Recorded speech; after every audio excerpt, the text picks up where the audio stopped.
Speaker সাহেব, আপনার সম্মতি নিয়ে, আপনার অনুমতি নিয়ে মাননীয় ক্রীড়ামন্ত্রী তাকে উদ্দেশ্য করে আমি এই ক্রীড়া বিষয়ে কিছু কথা বলবো। যে ক্রীড়া বিষয়ে যে বাজেট পেশ করেছেন, সে বাজেট আমার কাছে খুব ভালো লেগেছে। তবে এই বাজেটের মধ্যে কিছু কিছু অসঙ্গতিও আছে।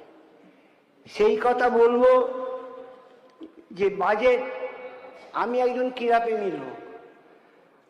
আমি যখন খুব ছোটবেলায় গ্রামে মাঠে ফুটবল খেলতাম।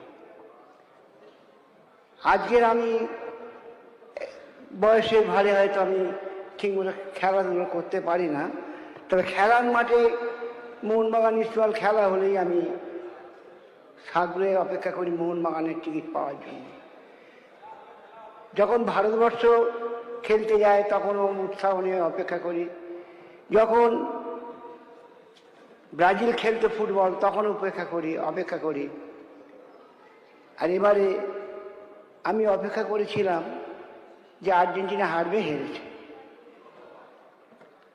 তো আমি খেলাধুলোর ব্যাপারে আমার কতগুলো সাজেশান আছে, যে সাজেশানগুলো আমার মনে হয় যে আমাদের যারা ডায়মন্ড হারবার বা দক্ষিণের লোক তাদের সকলেরই কাছে ভালো লাগবে। ডায়মন্ড হারবার লাইনে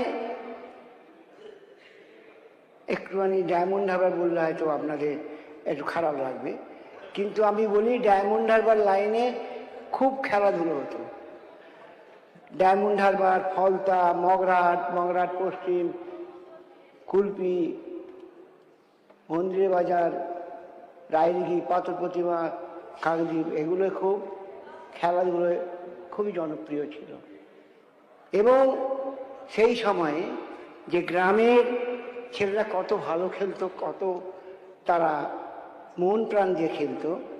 কারণ খেলাটা এটা যুব সম্প্রদায় বা সাধারণ মানুষের কাছে খুবই গ্রহণযোগ্য ছিল।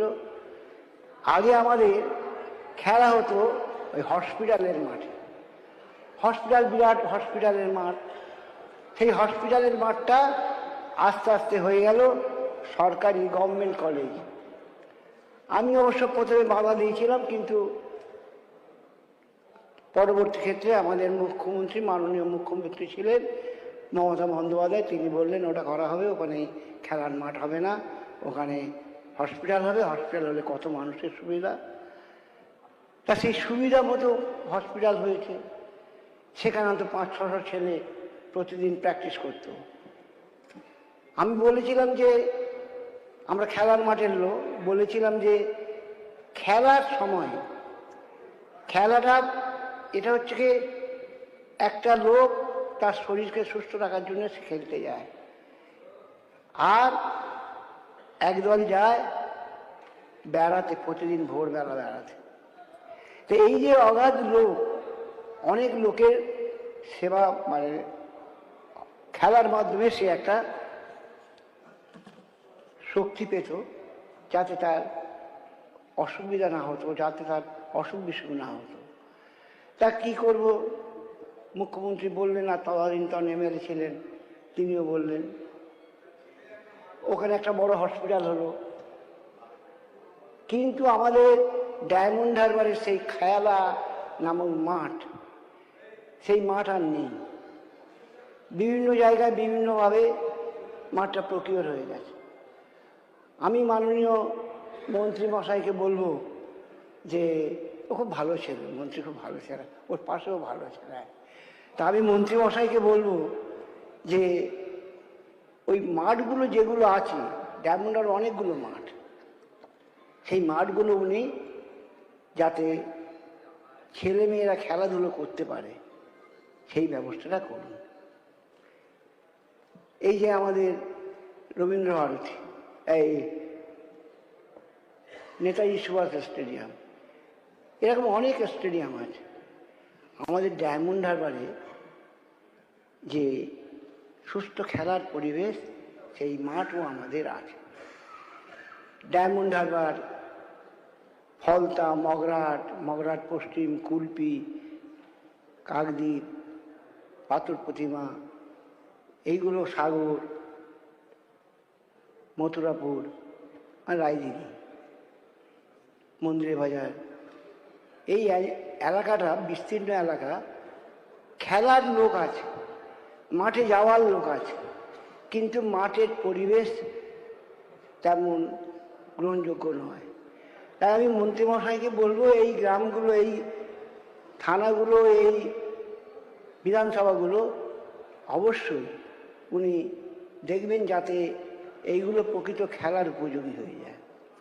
আগে আমাদের ডায়মন্ড হারবারে কত ভালো ভালো খেলোয়াড় জন্মাতো, কত ভালো ভালো খেলোয়াড় পেতাম। এখন ডায়মন্ড হারবারে ভালো ভালো খেলোয়াড় পাচ্ছি না, কারণ পরিবেশ নেই, সেই মাঠ নেই। তা আমি বলবো যে আপনাকে, যে খেলার মাঠ, প্রকৃতপক্ষে খেলার মাঠ হতে গেলে যে পরিকাঠামো দরকার, সেই পরিকাঠামোর ব্যবস্থা করে আপনি এইগুলো আমাদের সকলের জন্যে খুলে দেন। ছেলেরা খেলবে, মেয়েরা খেলবে। আমাদের আগে ফুটবল, ক্রিকেট, হকি, ভলিবল এইসব খেলা হতো, এখন সেসব খেলা আর হয় না। যে একটা বড় মাঠ ছিল, সেই মাঠটাও আশা করছি আমরা, আমাদের সরকার তাড়াতাড়ি ওই মাঠটাও উন্নয়ন করবেন এবং যাতে উন্নয়ন করা যায় সেই ব্যবস্থা করবেন। মাঠে আমরা খেলতে যাই, ছেলেরাও খেলতে যায়, মেয়েরাও খেলতে যায়, কিন্তু সেই মাঠের পরিবেশ আর নেই। এখন ছেলেমেয়েরা, আমি দেখি প্রতিদিন আমাদের হাই স্কুলের মাঠে ছেলেরা খেলতে যাচ্ছে, মেয়েরা খেলতে যাচ্ছে, কি সুন্দরভাবে তারা খেলছে, কিন্তু তাদের পরিকাঠামো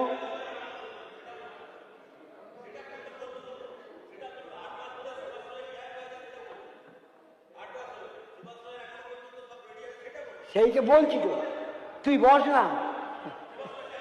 এ বাবা, বলছি অত হুটোপাটা করলে হবে না, আমার ঠিক বলতে সময় দে, সময় দে বাবা। হ্যাঁ, তা সেই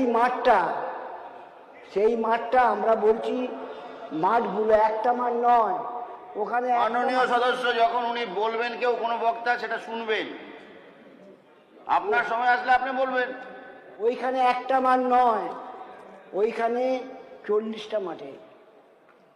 তা আমি বলছি যে এই মাঠগুলো যাতে মানুষের খেলার উপযোগী হয়, সেইটা মাননীয় মন্ত্রী মহাশয় দেখবেন। এবং আমি এইটা বলবো যে শুধু ডায়মন্ড হারবার প্রপার নয়, ডায়মন্ড হারবার এরিয়ায় যে যতগুলো মাঠ আছে সবগুলো এমনি করে সংস্কার করা হোক। আজকে ডায়মন্ড হারবার, ফলতা, রায়দিঘি, কুলপি, মন্দিরে বাজার, মথুরাপুর, এগুলো সব জায়গায় ভালো ভালো খেলোয়াড় জন্মায়, ভালো ভালো ছেলেমেয়েরা খেলার মাঠে যায়, খেলার জন্যে তারা আপ্রাণ চেষ্টা করে। তা সেই পরিসর বা সেই সুযোগ আমাদের নেই। তারা কলকাতায় এসে খেলতে আসে, তাদের প্র্যাকটিসের মাঠ নেই। তা আমি বলবো যে যাতে ছেলেমেয়েরা প্রকৃতপক্ষে ভালো খেলোয়াড় হতে পারে, তার পরিকাঠামো করতে গেলে যে আমাদের মাননীয় মুখ্যমন্ত্রী আছেন, যা মাননীয় ক্রীড়ামন্ত্রী আছেন, ওনারা নিশ্চিত দেখবেন সেই খেলার মাঠের ব্যাপারে ওনারা উপযুক্ত যদি ব্যবস্থা নেন, তাহলে আমি মনে করি আমাদের ছেলেমেয়েরা খেলার মাঠে আবার সার্থক হতে পারে। তাই আমি বলবো যে খেলার মাঠে যাতে ছেলেমেয়েরা সার্থকভাবে তাদের খেলাধুলো করতে পারে সেই ব্যবস্থা করুন। এবং আমরা আশা করব যে আপনার যোগ্য, আপনি একটা ক্রীড়ামন্ত্রী পেয়েছি, তার হাত ধরে এবং মাননীয় মুখ্যমন্ত্রীর হাত ধরে আমাদের ডায়মন্ড হারবারের খেলাধুলায় ব্যাপক উন্নতি হবে। অনেক কলকাতায় অনেক বড় বড় খেলা হয়, আমরা যাই, কিন্তু আমরা দেখেছি যে আমাদের ডায়মন্ড হারবারে এবং কলকাতায় এবং ভারতবর্ষে যেখানে বিশ্ব চ্যাম্পিয়ন হচ্ছে স্পেন, বিশ্ব চ্যাম্পিয়ন হচ্ছে ব্রাজিল, বিশ্ব চ্যাম্পিয়ন হচ্ছে আর্জেন্টিনা, সেখানে আমাদের দেশ কেন পিছিয়ে আছে? যোগ্য মুখ্যমন্ত্রী পেয়েছি, যোগ্য প্রধানমন্ত্রী পেয়েছি। আমি আশা করি এদের হাত ধরে আমরা আগামী দিনে বিশ্বের আসরে আবার আমরা